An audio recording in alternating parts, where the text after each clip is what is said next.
So I remember telling him that, I'm just starting out and there's no way I can go home because there's no way I can afford to go home and do what I want to do that's in my heart for my Right. family, because then I know they're going to Yep. love me.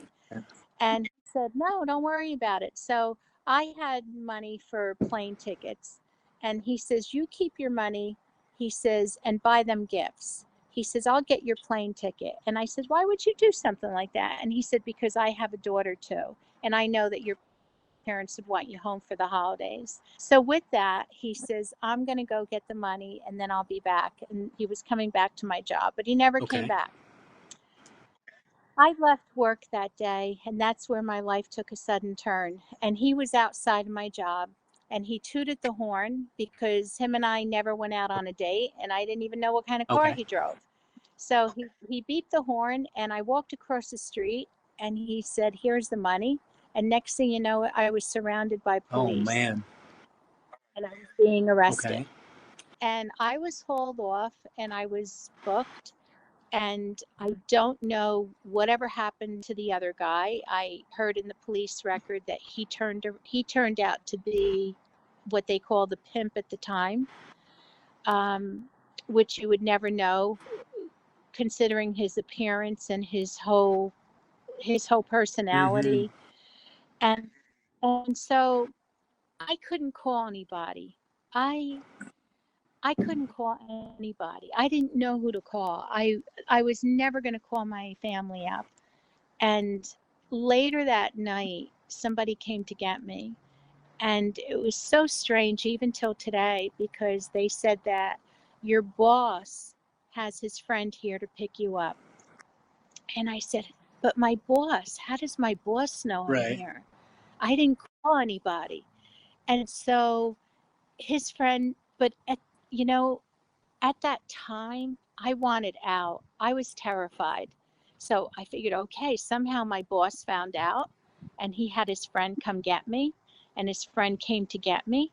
And he said, John had me pick you up. He said, you're going to be okay. He goes, we're just going to stop at my house. And I didn't care. I wasn't thinking. I just felt like Yeah. safe.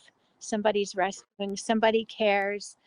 Little did I know, when this guy brought me by his house, that Oh was it. no. He took the key and threw it away. I never knew who that guy was, except that he was supposed to have been a friend of my boss that was there to help Right. me. So now this is the second person who turned out not to be helping Right. me. And so it was quite a while. He told me that I had to do things, otherwise I wasn't going to go anywhere, and that he had to pay for Okay. me. And I even tried with the police records and all to try to find out who this person was. I know whoever it was, they paid $200 to get me out.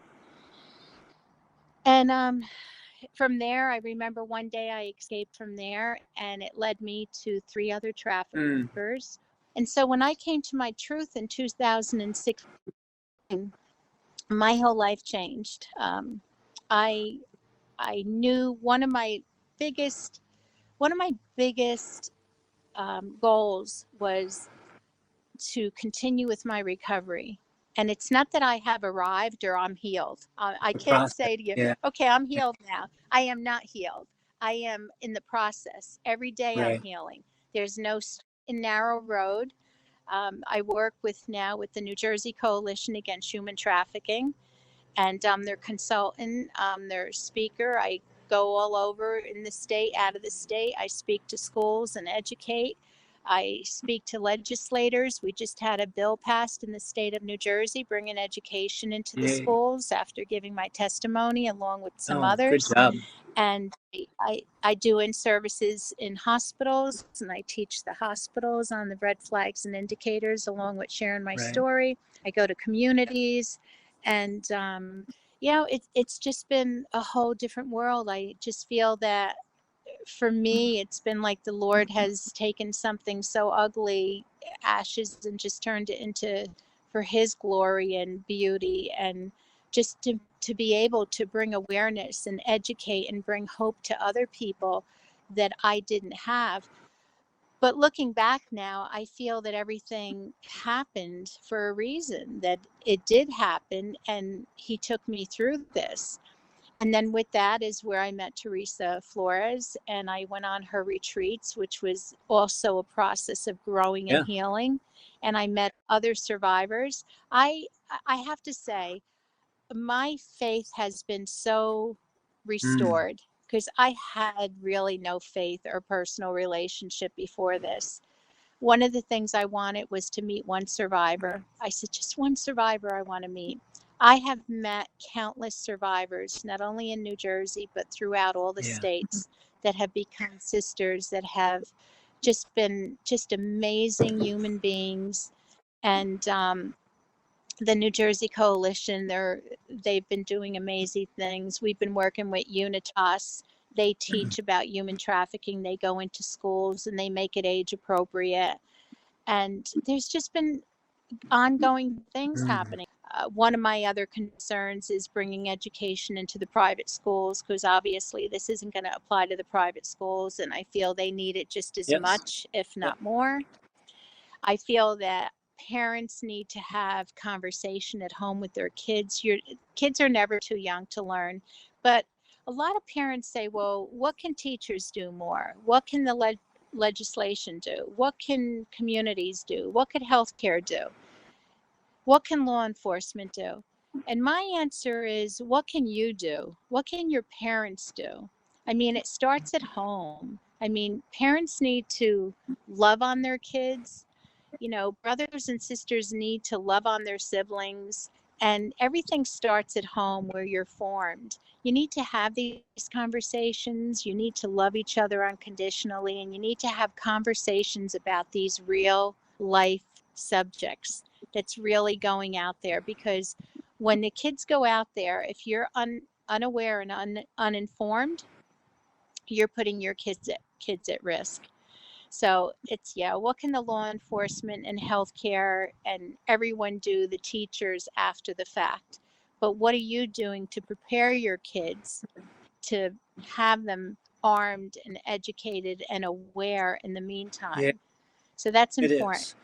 is. Gina, if a mother was listening to this, or a father for that matter, he's got a 12, 13-year-old daughter, and they don't know how to have the conversation. It's not something they have enough knowledge about to really speak well. Is there a simple message you would want those girls to hear from the parents? Definitely. You want to make, there's one word, safe. Make your kids feel safe.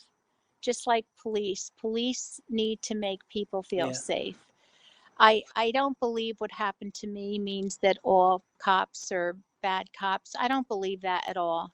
I believe there's good and bad to everything and everybody. But people that are victims, people need to feel safe. They need to know that they can go to somebody and talk about these subjects. So if a boy or a girl is struggling and they're afraid to go home to their father or mother or their aunt or uncle or whoever it is, they're not going to go to them. They're going to go to a stranger. They're going to hear about this from a stranger. And you're not going to want them to hear about it from a Right. stranger, because that stranger could be the very person that's trying to lure them in. And I would say to the parents, there's plenty of material out there they can contact.